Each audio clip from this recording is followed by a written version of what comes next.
بسم الله الرحمن الرحيم. الحمد لله كما ينبغي لجلال وجهه وعظيم سلطانه، والصلاة والسلام على نبينا محمد وآله. أما بعد، هي هسه برنامج التأملات القرآنية जेको अल्लाह जे तौफ़ीक़ सां असीं हलूं था हिकिड़ी ॿ आयत हर रोज़ तअमुल कंदा आहियूं, तदब्बुर कंदा आहियूं, उन्हनि खे सम्झण जी कोशिशि कंदा आहियूं। छो ही असांखे अल्लाह ताला असांखे हुकुम थो करे। पहिरियां त ही हिसो आहे 180 हिसो जेको ही असांजो आहे अॼु। ऐं ही असां छो था तअमुल ऐं तदब्बुर कयूं इहो बि ॿुधाईंदासीं दोस्तनि खे। छो अल्लाह से असांखे हुकुम करे थो क़ुर में, चए थो त अफ़ला यतदब्बरून अल-क़ुरआन अम अला क़ुलूबिन अक़फ़ालुहा। हिन क़ुर खे छो नथा तदब्बुर करे ऐं सम्झण जी कोशिशि कनि, या छा त हिननि जे दिलनि ते ताला लॻी विया आहिनि। इहो असांखे अल्लाह ताला इताब ॾिए थो त तव्हां क़ुर पढ़ो था पर सम्झो कोन था, ऐं इहो ई असां सां सही थिए थो। छो असीं पढ़ूं था क़ुर पर सम्झूं कोन था। सम्झण सां असांखे वॾो इहो फ़ाइदो थींदो त असीं क़ुर सम्झंदासीं त असीं उन ते अमल कंदासीं। असीं कोशिशि कयूं था दोस्तनि सां वेही कहिड़ी न का आयत हिकिड़ी ॿ पढ़ी ऐं उन जी कोशिशि कयूं था त तदब्बुर कयूं ऐं तफ़क्कुर कयूं ऐं उन जी तफ़सीर शुरू कयूं।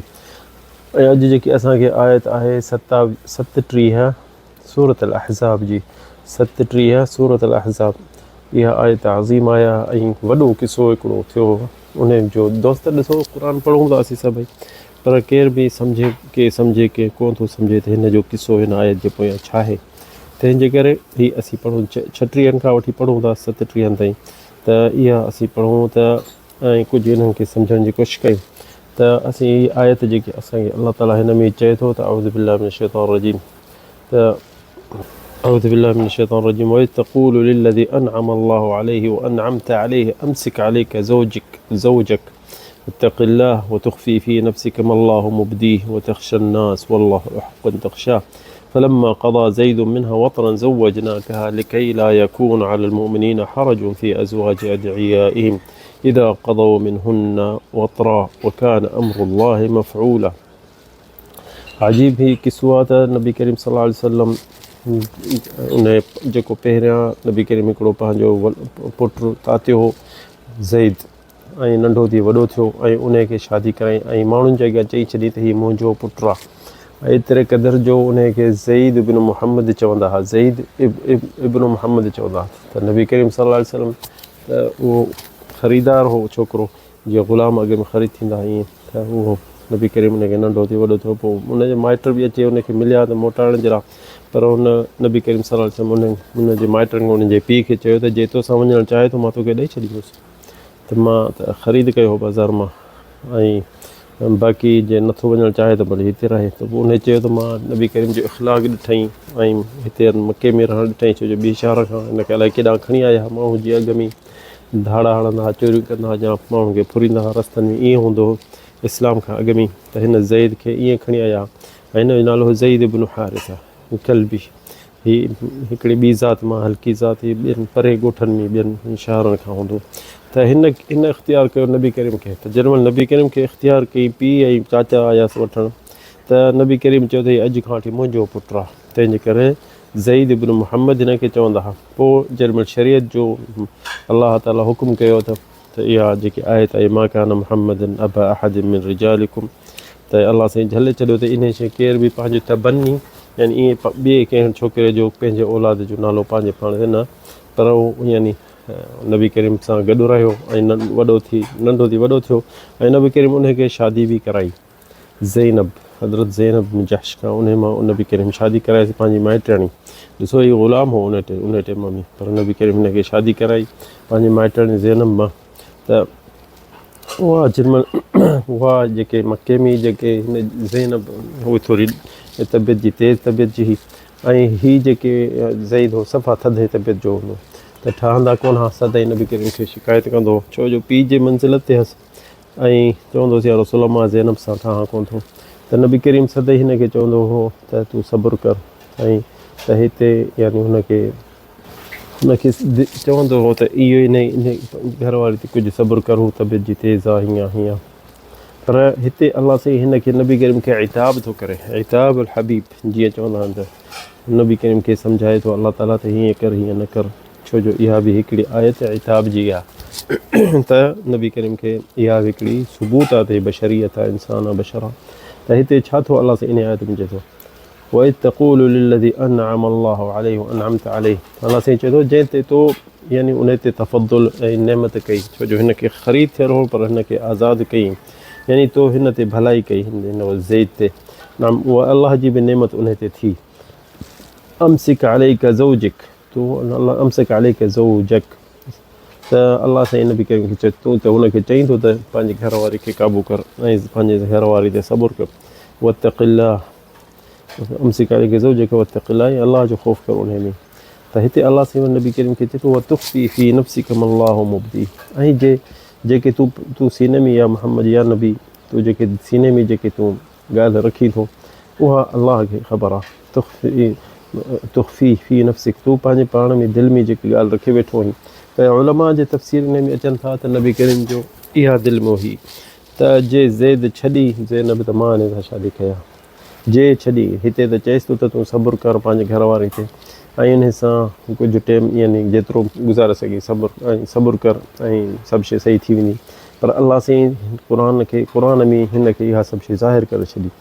तुख़्फ़ी फ़ी नफ़्सिक मल्लाहु मुब्दी अलाह साईं जेकी तूं तुंहिंजे दिलि में रखियो वेठो अलाह साईं त ज़ाहिर करे छॾी वतख़्शन्नास ऐं तूं डिॼी थो माण्हुनि खां या मोहम्मद ओ नबी जेके शइ तूं अलाह खां माण्हुनि खां लिकाईं थो अलाह खे त ख़बर आहे ऐं माण्हुनि जे ॻाल्हियुनि खां तूं लहाराई थो माण्हुनि जी ॻाल्हियुनि खां इहो त लहाराए त सुभाणे माण्हू छा चवंदा त मोहम्मद जंहिं पंहिंजे पुट खे पुटु करे रखियो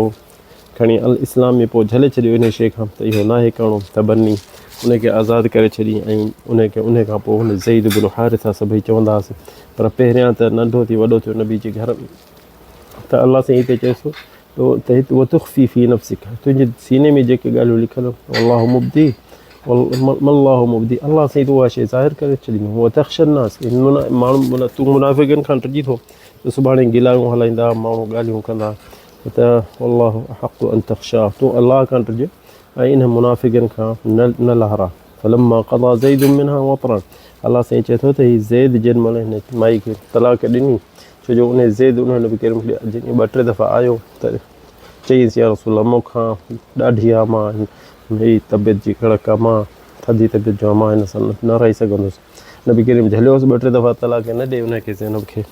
पर हुन तलाक नेठि इसार करे तलाक ॾेई छॾी तंहिंजे करे अलाह साईं चयो थो वतख़्शन्नास वल्लाहु अहक़ु अन तख़्शा फलम्मा क़ज़ा ज़ैद मिनहा अलाह ते चए थो त ज़ैद हुन सां शादी कई जेतिरा ॾींहं हुन सां गुज़ारी क़ज़ा ज़ैद मिनहा वतरा उन सां जेतिरा ॾींहं रही सघियो वतरा ज़ौवजनाकहा हाणे अलाह जो हुकुम अथई त तूं हिन सां शादी कर लिकई ला यकून छो जो अॻ में त इहा हूंदो त पुट जी धीउ त माण्हू शादी नथो करे सघे पर हीउ पुटु त कोन हो हिन त बनी कयो यानी हिकिड़ो पंहिंजे घर में नंढो थी ख़रीद करे पालियो हुई त इहा त बनी हो ऐं हिन जो नालो बि हो ज़ैद बिन मुहम्मद पर पोइ इहो जेॾी महिल झल मन थी वई इन शइ जी त उहा आज़ादु थी वियो ज़ैद बिन हारिस पंहिंजे पीउ जो नालो माण्हुनि जो अॻियां ॿुधाईंदो पर हिते हाणे अलाह ताला इहा शइ ख़तमु करे माण्हुनि खे ॿुधाइण जे लाइ त इहो अलाह साईं छा चयो फलम्मा क़ज़ा ज़ैद मिनहा वतरन जेसिताईं ज़ैद हाणे पंहिंजे घरवारी ज़ैनब खे छॾे थो ऐं छॾे छॾी त हाणे इन सां तूं शादी करी आहे नबी हाणे इन सां तूं निकाह कर छो लिकई ला यकून अलल मुमिनीन हरजुन फी अज़वाज अदइयाइहिम त इहो हिकिड़ो एतिक़ाद माण्हुनि जे ज़हन में जेकी अॻ में ॻाल्हियूं हूंदियूं त पुट ही जेके ॻाल्हियूं उन्हनि जी धीउ माण्हू उन जी घरवारी माण्हू नथो शादी करे सघे पर उहो पुटु जेको हिन मां हूंदो हीअ त रुॻो यानी नबी करीम चई छॾियो त मुंहिंजे पुट वांगुरु आहे नंढो थी वॾो थियो आहे त मुंहिंजो पुटु आहे पर हिन जो पुटु नबी जो त कोन हो तंहिंजे करे इन शइ खे ख़तमु करण जे लाइ क़ज़ा ज़ैद मिनहा वतरन ज़ौवजनाकहा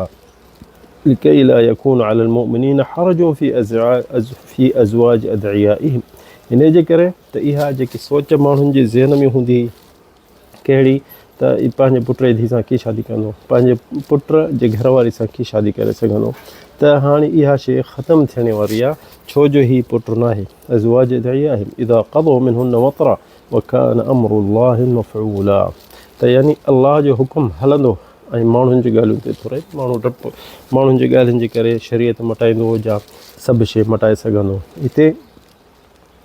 त त इहो माण्हुनि जे ज़हन में ख़तमु थी वञे इहा ॻाल्हि आहे त जेको मोहम्मद सल्लल्लाहु अलैहि वसल्लम चवंदो त ज़ईद मुंहिंजो पुटु आहे। हाणे माण्हुनि खे त चई त हाणे अलाह मूंखे झले छॾियो आहे, इहो न चओ। ज़ईद बिन पंहिंजे पीउ जा नालो जेको अथसि उहो वठोसि। उन्हनि सभु को इहो शुरू कयो त ज़ईद बिन हारिसा, त पंहिंजे पीउ जो नालो वठनिसि। पर इहो बि माण्हुनि जे ज़हन में हो त हाणे जेके उन शादी कई उनजो पुटु, हाणे उहो वरी उहो उनजो पीउ जेको चवंदो हो त उहो हिनजी घरवारी सां शादी कोन करे सघंदो। इहो माण्हुनि जे ज़हन में ॻाल्हि ख़तमु करण जे लाइ अलाह साईं आसत आसमाननि जे मथां नबी करीम खे हुकुम कयो त तूं हाणे ज़ैनब सां, ज़ैनब इब्न जहश जेके उम्महातुल मोमिनीन मां आई, उन सां शादी कर। ऐं हिते रिवायतुनि में तमामु घणियूं अचनि थियूं, के रिवायतूं ज़ईफ़ आहिनि, के यानी अहिड़ियूं आहिनि। असीं उहो मुख़्तसर करे दोस्तनि खे कोन था ॿुधायूं, छो जो उहो हिकिड़ो उन में ईअं सम्झ त ॻाल्हियूं के चवणियूं बि सही न आहिनि। त कंहिं में चवनि था त नबी करीम ज़ैनब खे ॾिठो ऐं उन सां दिलि थी वियसि। अहिड़ियूं ॻाल्हियूं घणियूं आहिनि तफ़सीरुनि, काफ़ी तमामु घणनि तफ़सीरुनि में। पर इहे सभु शइ असांजे नबी, असांजे हबीब जे लाइक़ु न आहिनि, जंहिंखे अलाह ताला इस्मत ॾेई छॾी आहे। असांजे हबीब सल्लल्लाहु अलैहि वसल्लम खे ॾिसो 7 आसमाननि जे मथां ज़ैनब सां शादी कराई। ऐं नबी करीम खे औरतुनि जी का यानी कमी त कान्हे, खोड़ हस बीबियूं। पर इहे यानी रिवायतूं अचनि थियूं। तंहिंजे करे दोस्तनि खे चऊं था त जेके बि ॻाल्हियूं इंसान जी इहा तबियत हुजे, मोमिन जी इहा तबियत हुजे, जेकी शइ सुठी हुजे माण्हू ज़ाहिर करे, ऐं जंहिं शइ खे ॾिसे त एतिरी लाइक़ु न आहे त माण्हू छो ज़ाहिर करे, छाजे लाइ? इंसान जी तबियत इहा हुजे सुठी शइ ज़ाहिर करे। त किताब भरिया पिया आहिनि, के सची ॻाल्हियूं आहिनि, के कूड़ियूं बि ॻाल्हियूं आहिनि, पर उन्हनि खे माण्हू सुठी जेकी हुजे शइ उहा सदाईं हाज़िर करे अॻियां करे, ऐं कूड़ियुनि खे या जंहिंखे ज़ईफ़ सम्झे त उन्हनि खे पासे ते करे। त नबी करीम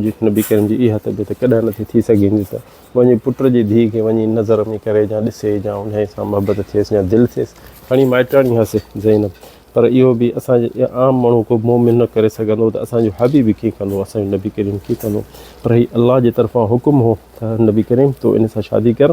त इहो हिकिड़ो शरई हुकुम थी वञे हिन दुनिया में। जीअं असां माण्हू खे यानी सदाईं शरीयत ते हलायोसीं त हाणे इहो हुकुम बि ख़तमु थी वञे त पुट जंहिंजे तबनी जो पुटु, जेको हक़ीक़ी पुटु न आहे, उनजी घरवारी सां उनजो पीउ जेको तबनी हो उहो करे थो, शादी करे सघे थो उन सां। ऐं इन में को हरज कोन्हे, ऐं इन में का शइ ख़तमु, उहो जेको माण्हुनि जो विश्वास हो ख़तमु, ऐं जेको मुनाफ़िक़नि जूं ॻाल्हियूं उहे बि ख़तमु। ऐं हिते मुफ़स्सिरनि काफ़ी चयो आहे, जीअं उम्मुल मोमिनीन आयशा बि चयो आहे, सईदना अब्बास बि चयो त जीअं नबी करीम सल्लल्लाहु अलैहि वसल्लम जीअं कूड़ मुनाफ़िक़ चवनि था त पंहिंजूं ॻाल्हियूं थो करे ऐं पंहिंजे तरफ़ां ॻाल्हियूं थो करे, त जे न उहो उम्मुल मोमिनीन आयशा चए थी जे नबी करीम का शइ क़ुर मां ऐं अलाह जे तरफ़ां का शइ लिकाए हा त हीअ आहे त लिकाए हा, हीअ आहे त लिकाए हा, न ॿुधाए हा, न पढ़ाए हा, न हाफ़िज़ थियनि हा, न लिखनि हा। छो जो हीअ त नबी करीम जी सीने जूं ॻाल्हियूं अलाह साईं ज़ाहिर करे छॾियूं। ऐं माण्हुनि जूं जेके जंहिं शइ खां नबी करीम मुनाफ़िक़नि खां टे मथां गिला कनि उहा शइ ज़ाहिर करे छॾियो। अब्दुल्लाह बिन अब्बास बि चयो त जे नबी करीम का शइ आयत क़ुर मां का लिकाए हा त इहा आयत 37 जेके अहज़ाब में इहा लिकाए हा। पर नबी करीम ते हुकुम आहे अलाह जे तरफ़ां, ऐं उहा सभु शइ वही असां ते पहुचाई ईमान सां ऐं अमानत सां, ऐं वही सॼो पूरो कई। अलाह ताला असांखे तव्हांखे तौफ़ीक़ ॾिए, हिदायत ॾिए त हीउ क़ुर पढ़ूं, सम्झूं, ऐं हिन में वॾा क़िसा ऐं ख़ज़ाना आहिनि खोलियो त इन मां असांजे सम्झण में असांखे इहो सम्झ में अची वेंदो त असांजो हबीब सल्लल्लाहु अलैहि वसल्लम इंसान आहे, बशर आहे, अफ़ज़लुल बशर आहे, अलाह जो प्यारो आहे, सही दिलि कोन्हे न। पर जेको बि उन्हनि सां क़िसा वाक़िया थिया अलाह साईं क़ुर में ज़िक्र करे छॾिया, इन जे करे त असीं सम्झूं ऐं उन ते अमल कयूं। हदा वल्लाहु आलम सल्लल्लाहु अलैहि वसल्लम।